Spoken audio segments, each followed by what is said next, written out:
Hello everyone, today I'll be sharing all of the information I could find or gather on all the boosters currently in the game right now. I'll be listing them in order of unlock, with the premium Warbond booster saved for last. That being said, in some of the following clips I'll have indicators at the top of the screen for which boosters I am and am not using. Let's get right into it. Starting off with Hellpod Space Optimization. It's a very simple booster. You start with full ammo on only your primary and secondary weapons, but not your support weapons. For that you need to get the Donation Access License ship upgrade. Next up is Vitality Enhancement. The testing I did on this booster wasn't necessarily to get any concrete numbers, and it also wasn't really the most reliable method of testing, but I feel that it describes the booster pretty well.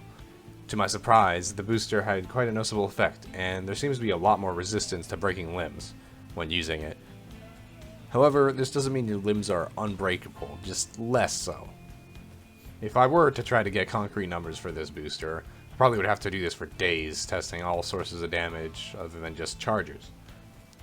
But even with the limited testing I've done, I can somewhat confidently say that the chances of you breaking limbs, while being mauled by chargers at least, can be reduced from a near 9 out of 10 chance to something more like a flip of a coin.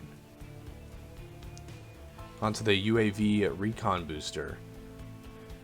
After some testing with and without the booster, I found that the booster does not actually change the range at which you need to be to detect objectives and points of interest automatically, as whenever your character walks up to them. It does, however, increase the detection range for enemies, bug nests, and some objectives and side objectives by roughly 50 meters,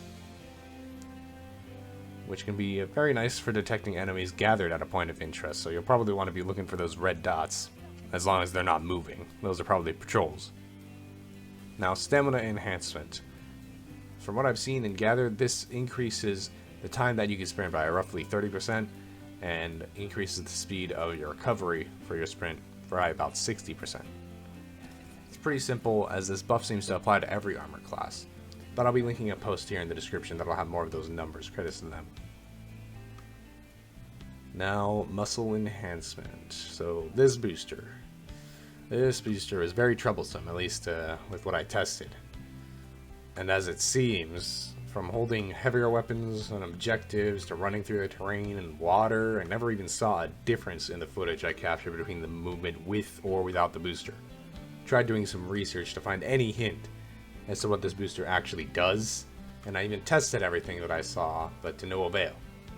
So if anybody truly knows what exactly this booster does, please let me know in the comments, and I may even make a follow-up video on this specific booster when I test for more potential applications. I think it may be bugged in the current version, or something having to do with armor classes that are also not working as intended right now, but I could just be dumb and overlook something huge. But anyways, let's just get on with the next booster, which would be increased reinforcement budget, which simply just adds a +1 to your reinforcement number per person. So if you had a party of 4, you just get 4 more reinforcements. And last but certainly the least, in my eyes at least, is the flexible reinforcement budget from the premium Warbond, which saves 12 seconds on your reinforcement cooldown whenever it reaches 0. Very helpful. Well, that about wraps it up for all the boosters. I intended for this video to be a pretty short recap / explanation / comparison of all the boosters, as when I was learning the game, there weren't really a lot of resources that were able to tell me what each booster does, aside from the in-game text, which, let's just say, isn't very descriptive for some of them. Anyways, if y'all enjoyed the video or found it informative, feel free to leave a like and let me know what I messed up in the comments. Also stay tuned, because I'll be releasing another short video soon on a fast super credit farm that is most likely unintentional. If you made it this far, thanks for staying. This has been Dari. See you next time.